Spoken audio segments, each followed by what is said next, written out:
Hello, we're talking to the Reverend Tim Laundon, who's rector of Ludgershall and Tidworth in Wiltshire. I'm going to hand over to Tim now to introduce himself and to say something about what these two communities are like. Well, yes, nice to join you this afternoon, Jill. I've been here for about 18 months, so I'm still obviously getting to know the two communities. I was formerly a hospital chaplain, but I've travelled around a fair amount. So I've been up in North Yorkshire as well, where I did my curacy and a brief role there. So it's really nice to be settled, and 18 months feels like a long time for me. Very, very interesting, the places where I am, because although Tidworth and Ludgershall are rural, they're probably quite unusual, given the very large military population, but also I think because of some of the deprivation that Wiltshire Council actually have imported into the area. So local people, particularly in Ludgershall, talk about the way that the council has sort of pushed some of the people who were causing problems with drugs and other social problems, pushed them to the very edge of the county, and that's us, right next to the Wiltshire-Hampshire border. And so I think there's a sort of a local narrative of being marginal and being marginalised. And so that's interesting from a sort of the way that the council has used this small town and the way this small town feels about it here in Ludgershall.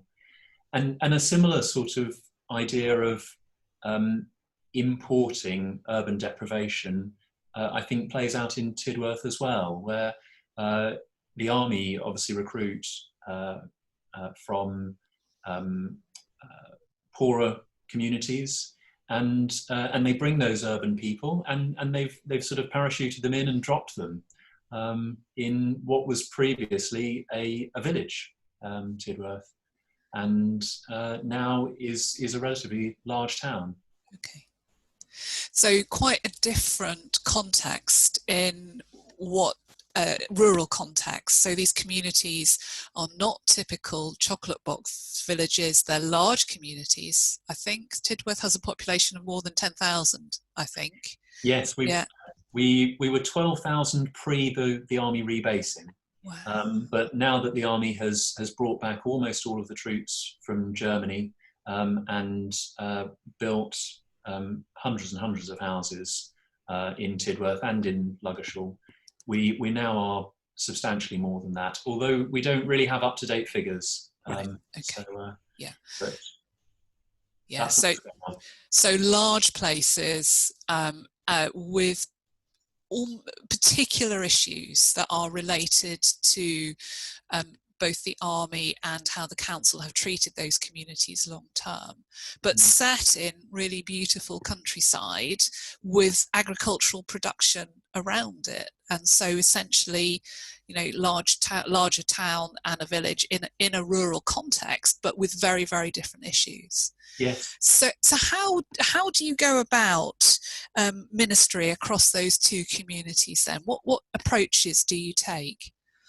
Well, I said that I'm still relatively new in my role, and also I think having been a hospital chaplain, my first role post curacy was my first full-time job was being a hospital chaplain, and I think that has given me a mentality of working in a multidisciplinary team, as if that is the natural place to start. And so I suppose in some ways I've used that model in a parish setting, so I've gone out of my way to try to form partnerships and to get to know as many of the local potential partners as I possibly could. So I think certainly in the first few months, my strategy and approach to ministry was say yes to everything, invite myself to everything that I heard about, and pursue every every possible avenue, because I think certainly in Tidworth, partly because it's a larger community, but also partly because of the military and the support infrastructure that comes with that, there's an enormous amount going on. And so in some ways, it has been quite difficult to see where the church can fit in. Because in terms of provision for young families, the army puts a lot of resource into that. And so we're almost sort of pushed out of that space. Whereas in many places, the church, might be a major provider of mums and tots groups and things like that. There almost isn't space for us to do that. Oh, that's interesting. And so what happens if a family isn't in the army? Are they able to access that army provision? Or? Well, in terms of Tidworth, there's only 15% of the population that's not military. Oh my goodness. Right. And so it is a very small, and that brings tensions as well, and that brings a sense of sort of marginality. So I think there is that tension, but I think I'm very aware of the fact that the rectory is in Ludgershall, and we're looking to appoint a half stipendiary priest for Tidworth, but we haven't managed to do that yet. And I think I'm trying to hold that sort of balance between the place where I live and Tidworth, where I'm also the rector, which is difficult actually, because I think physical presence counts for a lot. Yeah. What does that look like then, in reality? Because physical presence is important, visibility is important. What does that look like for Tidworth, where you don't live? Well, I'm very, very glad, and actually, I mean, we're obviously talking in the midst of the coronavirus pandemic and everything that goes with that. I've been very, very glad of the efforts that I made to get to know the local town council and the Tidworth Area Board and the local GP practice manager and the Army Welfare Service and the Garrison Commander, because by pursuing those sort of professional relationships and by trying to integrate myself into those sort of structures of local government and build relationships with those local professionals and community leaders, that has enabled us to have probably a much better response to the problems with the lockdown than I think in other areas. And so I've been really really pleased that I took that initial strategy, and I'm pleased that I made those efforts to build those relationships. And so that really emphasises, doesn't it, the importance of putting time into quality of relationships, mutual respect. And one of the things you mentioned earlier was that you were used to being part of a multidisciplinary team when you were working in hospital context. Yes. What does your multidisciplinary team look like now?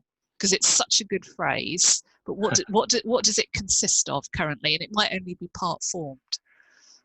Well, I've become involved with the health and wellbeing group of the Tidworth Area Board, and I think because of that, just at the very beginning of the lockdown, the local GP practice manager had heard about me setting up a pastoral visiting team, which I deliberately made a community pastoral visiting team, although it was set up by me as the local vicar, and probably about half the people were church members.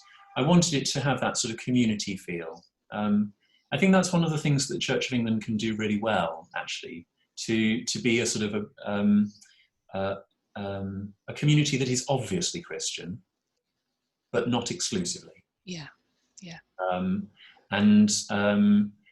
So the GP practice manager asked if it would be possible for us to support our local pharmacies, who were seeing very large queues, and who also were worried, as the GP practice manager was, about how will elderly people who are self-shielding get their medication that they need. And so we were able to set up a prescription delivery service almost, in about 3 days. So that was a really exciting and totally unexpected project that took the idea of a pastoral visiting team in a much more practical and very unexpected direction for me, but one that I think has helped local people to see that the church, is of value, and not just as a historic building, but as a community of people who care about their local community, and who care about people, and it's been really, really lovely to sort of see that response and the warmth that the local community now seem to feel, whereas I think possibly, probably the local church was taken for granted or not really noticed, and it's been really encouraging, the sort of the positive feedback that we've had, and people coming up to me in the street and saying, "Oh, hello, Tim," and they know all about me, even though I've never met them before. Right. Okay. Because actually word has got out about this team and what we're doing. So there's also something there about the value, isn't it, of people being able to live their faith out in everyday life, and that visibility actually really making a huge difference to God's mission. Because what I'm hearing is lots of listening, lots of observing, lots of conversations, and lots of working out where God is already at work between you and the congregations to provide those services. And so it's not, you've not got a piece of paper and drawn a map, but actually, followed where God is leading. Yes. And I think responding with that sort of sense of the love of God to basic human need, and responding with compassion, and with confidence, I think, actually, because a number of local voluntary groups withdrew and had to shut down, and I think it was right for them to do that, because in this community, as in many places, it is the over 70s who form the majority of volunteers, and they made the right decision to self-shield and to shut down things like the link scheme, which drives people to their hospital appointments. And I felt at the time that it was the right thing as the local vicar to say, there is still this human need there, and we will take responsibility for this, even though we don't entirely know how it's going to work. Yeah. And a sort of sense of stepping out in faith, because the need is there, and surely God wants that human need to be met. And in a way, sort of the volunteers followed that. And the volunteers came to us because we were the people who stepped forward at the time when everyone else stepped back. Okay, thank you. That's a really important point about being prepared to take the step out in faith that you identified, and to trust in God that when we're acting and following Him, He will go with us. Yeah, thank you. So, what does mission look like in these two communities? And I should just say that mission, responding to the 5 marks of mission here, not just 1 or 2 aspects of them. What does mission look like? Perhaps in ordinary circumstances. But we've just heard about one very big aspect of mission taking place. But what else does it look like? Yeah, I would love to implement the 5 mark submission. Yeah. And I have started to introduce the concept Yes. to the 2 PCCs. Yeah. It's interesting. I mean, in where I was before, up in North Yorkshire, which was smaller. It was smaller villages around Knaresborough, where I think the relationship with the 2 local primary schools was really key to the church's mission in those communities.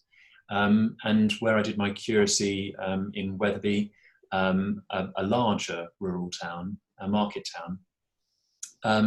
Again, I think it was probably the relationship with the schools, and it was the children's work and the youth work that were at the heart of the church's mission there. Here, we have a very good relationship with our local primary school in Ludgershall, even though it's not a church school. But we have so many schools that it's quite difficult to know where to start. Right. I think in terms of the church's mission, we are at the stage of wanting to grow as churches in terms of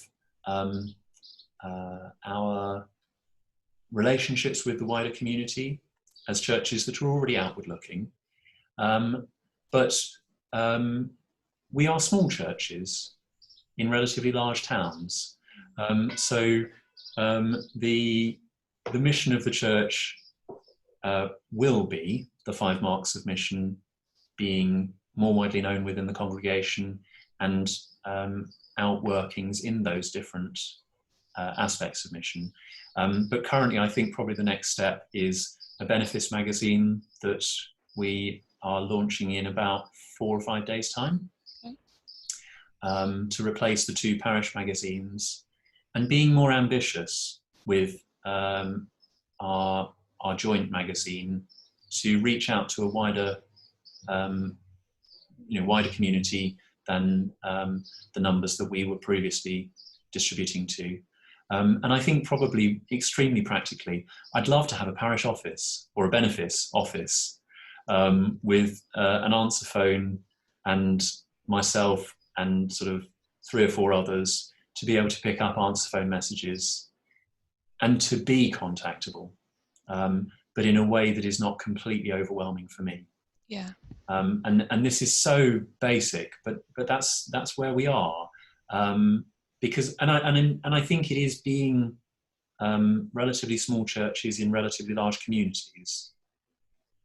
You can very quickly be overwhelmed by baptism requests, and I have been throughout a lot of the time that I've been here. So I think that's the next step in terms of the church's mission, however sort of smaller step that might seem. But it's important that one of the important things about rural ministry, I think, that we forget, is that everything is a small step, and it takes time, and one needs to be patient.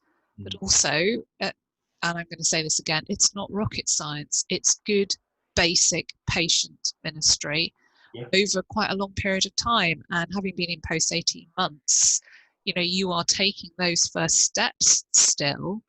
And I think an expectation that one could have totally changed within the first 12 months would be entirely unrealistic.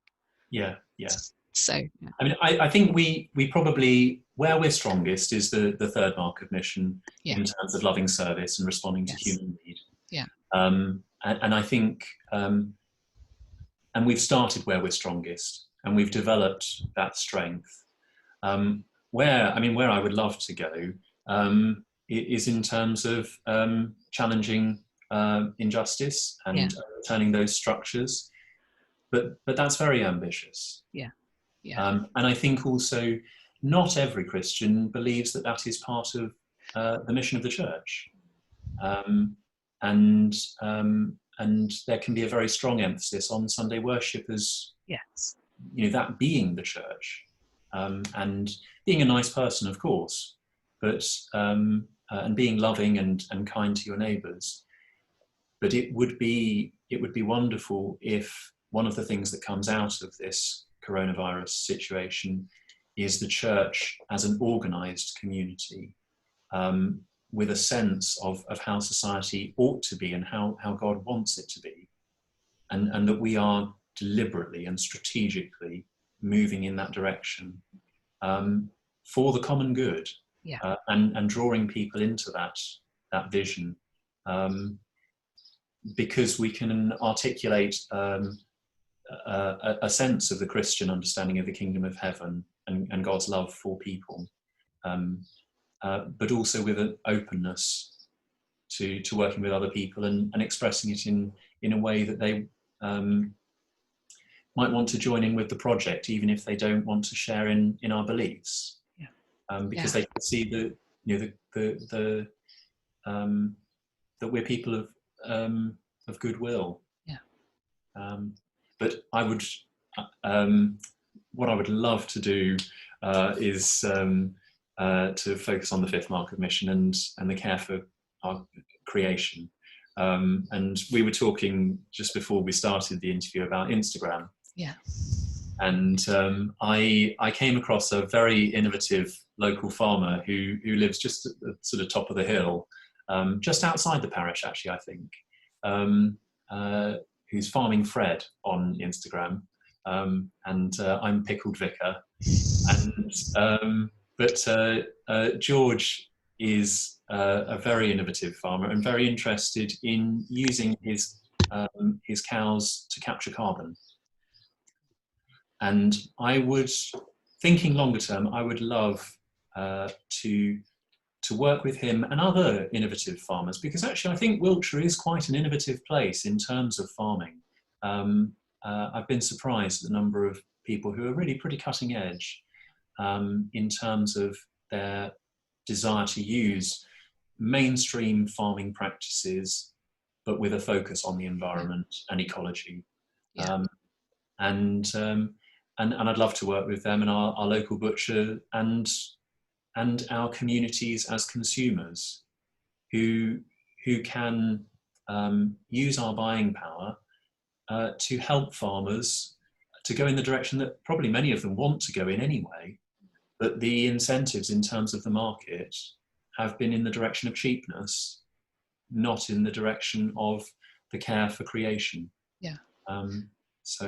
But I mean, that's very ambitious. So it's a long-term view, but also there's something there also about valuing and honouring people by making sure that everybody is able to access good quality, welfare-friendly meat and other produce at an affordable price. Because for many of the families living and households in your communities, they will be buying only on price based on the household income. So I think there is a huge challenge for the retailers, and actually how we challenge that in terms of quality and welfare. But that's a whole different conversation. So, but thank you for making us aware of that. And what do you think the future holds for your rural communities, and how will that impact, do you think, on the work that you're doing in the ministry that you're doing across those two communities?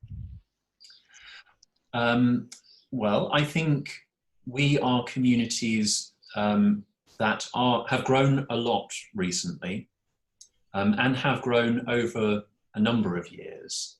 And I think will continue to grow as the army moves more people to this area and shutting down some of the smaller regional bases.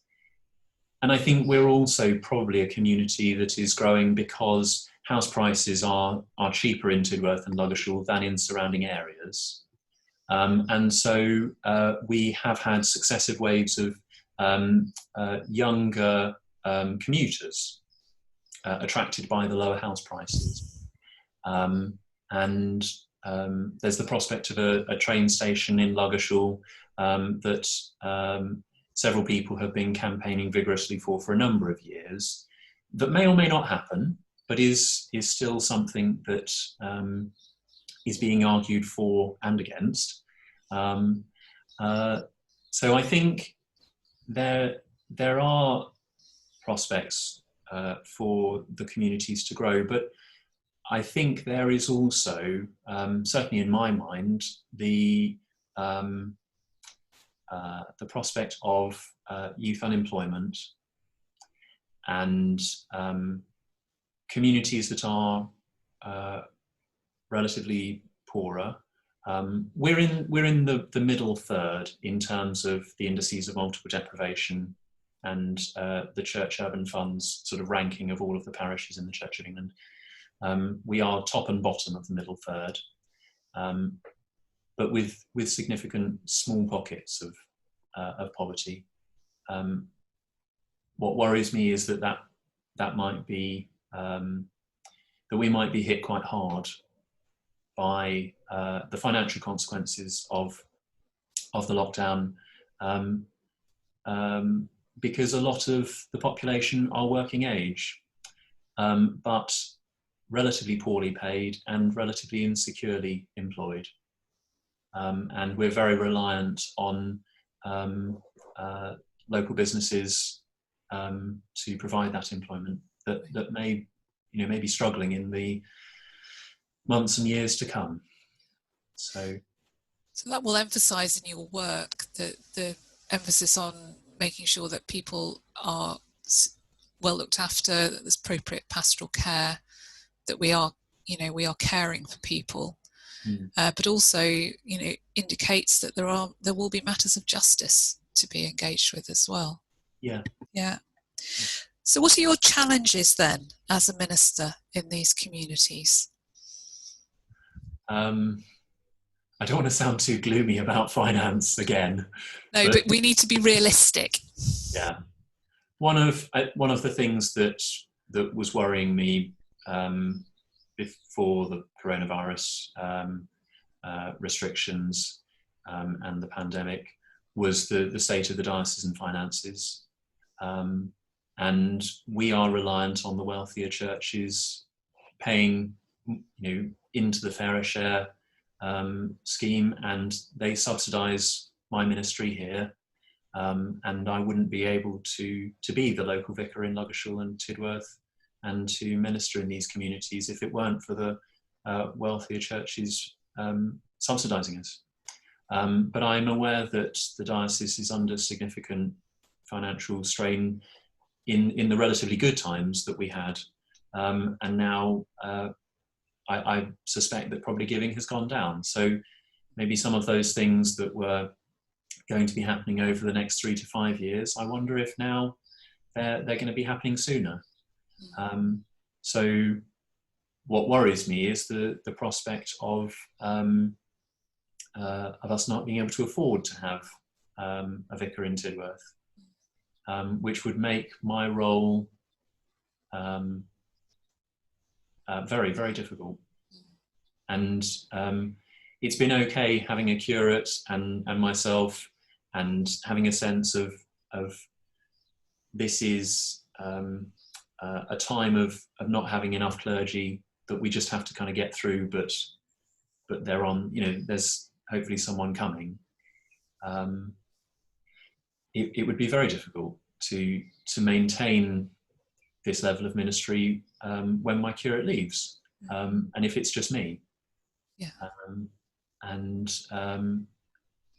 particularly when local people do have a sense that they can get in contact with the local vicar and that the local vicar does care about them.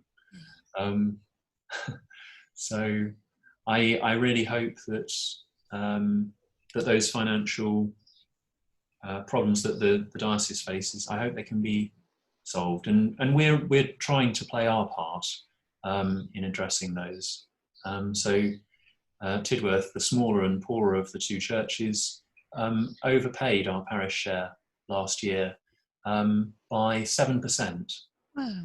Because the diocese are struggling with a 7% shortfall. So we thought, okay, it's a small gesture and it's a relatively small amount of money, but it's a lot for us. But we will try to solve our bit of the problem by overpaying. Yeah. Which I found quite inspiring that the PCC would agree to that. Right, I was going to say, that was obviously something that the PCC did agree to and were happy with. They didn't like it to start off with. Okay. but I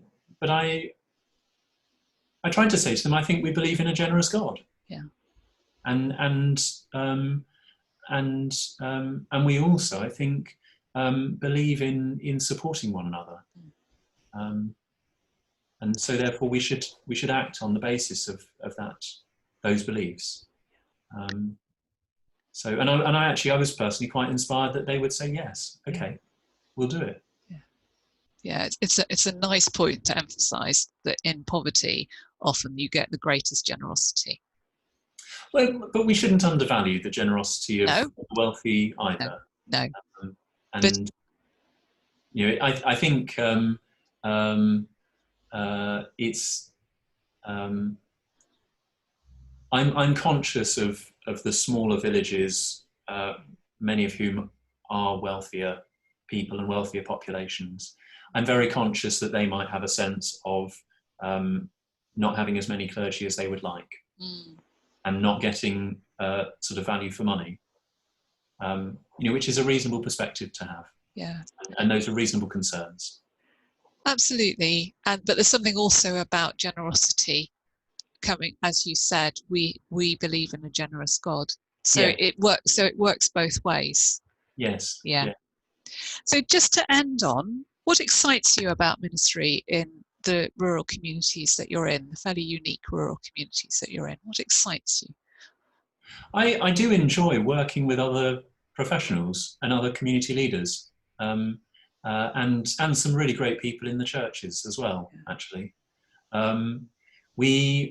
We had a bit of a revelation a few months ago, and actually I'm grateful to Jimmy, my curate, for this revelation, because he pointed out the similarity between Holy Trinity in Tidworth and the churn of people through Tidworth with the army, and the community at Pilsdon, and the hospitality that community has felt called to offer hospitality to wayfarers, and that has made us start to think, how can we model our church, certainly in Tidworth and maybe to some extent in Ludgershall as well, on that sort of model of hospitality to a population that comes and goes.